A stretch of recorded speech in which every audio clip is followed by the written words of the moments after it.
Oh,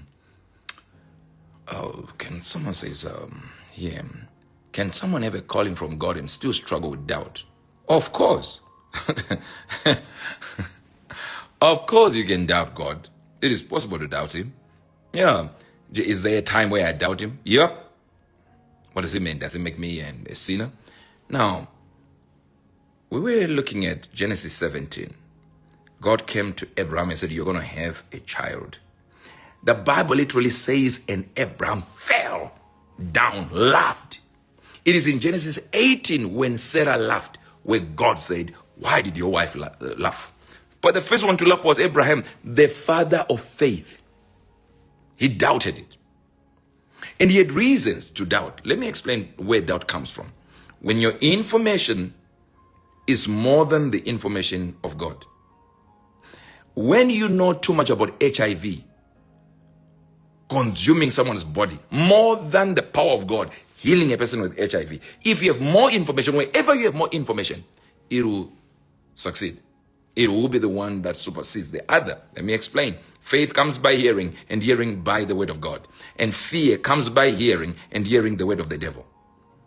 So wherever you have more information, that information will become the thing to actually take over. I don't know if you're getting this. Hope you're getting what I'm trying to explain. That's exactly what it is. Prophecy, strong evangelism. Thank you so much. You're getting it. It is strong evangelism. Very strong evangelism. Very, very strong evangelism. Well, thank you. How are you able to remain more consistent in the things of God? I think there is a point where you need to listen to our messages concerning who the Lord Jesus Christ is. Not about benefits, not about money, not about getting anything. I'm talking about getting into the power of understanding his sacrifice. That's why I encourage people to watch things like, movies like A Passion of the Christ. It gets you teary. You start crying, you start realizing this is what he gave up. And this is how he sacrificed. And remember, that is actually child's play when you see, the Bible says they removed his beard. A man of sorrows. That's what the Bible says. The Bible calls him a man of sorrows. If you get deep into it, you become consistent. You realize this is nothing to do with my benefit. There's everything to do with him. To read the scriptures, to hear his answers, the wisdom by which he approached life. Reading that not for a miracle. Just that, I tell you, it will change your consistency. So many of us, we read this Bible in order to get, excited about what miracle, please God bless me, please God bless me, please God bless me. All these kind of things that we are talking about. But reality is, there is power. There is power, There is power in just understanding who he is, what he did, how he operates, how he answered, how he approached life, his modus operandi, the modalities by which he approached this thing that we call the divine entity we call God. So these are very, very, very important things. And especially, I read a lot. I stayed up burning the candle, not naturally, not literally. Reading, after this guy, Ravi Zacharias, the apologetics part of the Bible, just how to defend the Bible, how to defend it from people who speak about this and speak about how to defend it. I got to that level where I said, you know what? This thing is real. So I'm no longer shaken on my best. If someone comes in with something intellectual and they try to pin me down and say, oh, but what about this? What about that? What about this? Immediately I know. You can tell me that. Imagine as a Christian, if someone comes to you and says, the Quran says, what are you going to say? No, but the Lord is the real one. But they think their Lord is the real one. And I say, but he's not the Son of God. But because I know what the surah says, it says, and his name is the first and the last. So a Muslim can tell you that Jesus never claimed to be the Son of God and never claimed to be God. You don't go that direction. You go into two areas. You go to their Quran and tell them, let's open your Quran. And in this chapter, it says, Allah's biggest name is called the first and the last. They say, is that so? You say, is that so? They say, yeah, that's his name. So his name is what? First and last. Okay, let's go to the book of Revelation. I'm the first and the last. Huh? Then they say, but that's not Jesus. Say, okay, let's read. The one who was dead now is alive. When did God die? The Quran says God doesn't die. So we know we're talking about Jesus. So now you have just proven to them that Jesus himself actually claimed to be their Allah. See the difference? It comes from reading apologetics, where you're no longer shaken at the best. So many Christians don't know their church history and they don't know how to answer the enemy. The Bible says, be ready to answer everyone concerning the hope in you. But you can't be ready unless you study to show yourself approved as a man who needs not to be ashamed, rightly dividing the word of truth. That's the scripture. So you get to a point where you have to be solid on the best. You have to be solid. You can't be moved. No matter who says what, you are not moved. You're not changing your mind. You are sticking to it. That was a good question. But you get me started, I continue, I've seen myself being anointed by different men of God in a dream. What does this mean? It might mean to say, remember what the Bible literally tells us, that God gives us a dream once or twice in a dream to withdraw us from our own purposes. In other words, the moment you are dreaming, it shows you are too late. You were close to being too late, rather. A dream comes because you failed to listen. It is there to stop you from going your own way. That means you are now going your own way. You're no longer going God's way. To withdraw us from our own way. That's what the Bible says. That's the book of Proverbs. Withdraw us from our own way. That means he is trying to rein you in. You are casting off restraint, and he's trying to say, no, don't go there. Don't go there. You were supposed to walk this way. That's what the Bible says. You shall hear a voice saying, follow you this way if you are going to turn right. You say turn left. You are turning left and he didn't tell you. He's now telling you. So he's directing your path because you failed. So a dream, as much as we love them, they are signs that there is a way God spoke, but you didn't hear. Now he comes when you're sleeping, when your flesh is not disturbing the scene. All right? But he shouldn't come through your dreams. Why don't you check after Jesus resurrected from the dead? Who dreamed? Check it. Check it if there is a dream after Jesus resurrected from the dead. The new dispensation comes in. Check who dreamed. Please do your own research. This is your homework.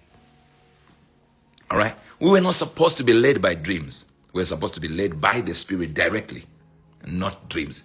Imagine something happens here and I need to tune into the frequency of God, and this thing is needed within 2 minutes or 1 minute, and I need to know what just happened. And I say, ladies and gentlemen, get out. I need to sleep. How am I going to catch the waves? Maybe, this sleep will come after 15 minutes, 17 minutes, all these things, I don't know if you're getting this. Someone says, break the foundation powers of my father and my mother's house. Now, that's here. Uebert Angel doesn't believe in that mess. Doesn't. I don't believe in that mess. I don't believe about your father's house affecting you, your mother's house affecting you. I don't. You are a new Christian, a new creature in Christ. There is nothing called generational curse. Let me explain. Generational curse exists for those who are not in the house of God. Let me get this. They exist. Generational curses exist for those that are not in the family of God. But here it is. Just because it doesn't exist in my life, it doesn't mean, say, my cousin Tondo, and I don't have a cousin called Tondo. My cousin Tondo is not affected by that. So my money, I got it through generational blessings by God, through his grace, through being grafted into the economy of Israel. All right? Commonwealth of Israel. Amen. But my cousin Tondo is not born again, doesn't believe in God. Guess what? His generational case is still operating on him. So he's going to ask me for money from my account. So the account of a person who is not affected by generational cases is now being affected by a brother, a cousin, who is under generational case. I'm not under generational case. Says case is everyone that hangeth upon a tree. So we're not under a case. It's done, finished. But pastors need to tell you you're under a case so you can keep going to their church and pay tithe and pay offerings. They get it. They understand you're afraid of it. So they'll tell you this Sunday to cancel generational curse, and you go there happy, and you roll on the floor, and you cry emotions, and you think it was power when it was emotions. Now, but my cousin Tondo, who is under that, is going to be crazy. He's going to be under a generational curse, and since he's under a generational curse, he's going to come and ask for money from me. So my budget has to include a curse. That's why it's important to go out there with your family, so you can all be together under God. It's very, very important. Are you getting it now? Oh, okay. I keep sinning again knowingly, and now I can't forgive myself. I feel like God has turned his back on me. Thank you so very much. It's a wonderful, wonderful question. But I think it also shows you're not listening to our messages. We don't believe in self-righteousness, right? We don't believe in self-righteousness. You have to understand God forgave you. The more you condemn yourself, you're trying to prove to the wind. And you are actually playing in a demonic area where you are telling demons that you think the blood of Jesus is not clean enough, is not powerful enough to cleanse you. So you're still dirty, all right? Listen to me. Sin's missing the mark.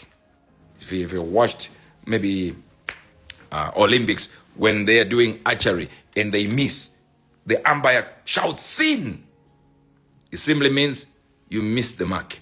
But we're not trying to hit the mark. We are in Christ, who has already hit the mark. There's a big difference there. Now, so prophet, are you saying I should continue sinning? I'm not saying that. But if you stop sinning, it simply means you did it, not Jesus. But if you get in the word concerning your issue, where you are having problems, you study the word concerning it, study the word, and you're not stopping because the word said it. But you start to understand it. The scales of your faces, your eyes will fall off, and your spirit will get the light, because the entrance of thy word giveth light. So there is a darkness concerning jealousy, and the word comes in, that talks against jealousy, fills up that void and removes darkness, and boom, you're now in the light. Guess what? All of a sudden, you realize you're no longer in that life anymore. You're no longer gossiping. You're no longer jealousy. You just feel like, I'm not part of this anymore. I don't need this anymore. You know, when Pastor Chris laid his hands on me and said all that was on me, that was transferred to me, I pass it on to him. I went under. But in my going under, there was something that I didn't even explain that I heard from God, in that he said, you have been changed into another man. And then he talked about how the resources are going to be provided for our ministry, for what I do. And guess what? I only mentioned half of it because I couldn't understand, how do I say I'm not changed into another man? I feared if I said, when I say fear, I mean it in the most respectful way I could say it. I feared if I said to the people that I am now changed into another man, they were going to feel like, oh, so he's saying he has replaced Pastor Chris. You get the idea? And I said, I'm not talking about it. I'll tell my father later on. And after that, I then said, Dad, this is what I heard. I heard this part that I mentioned, but this is the main message I got. You are turned into another man. I heard it clearly, but couldn't speak about it. But I love you so very much, guys, and thank you so very much. And I love you so very much. May God bless you. May God bless you.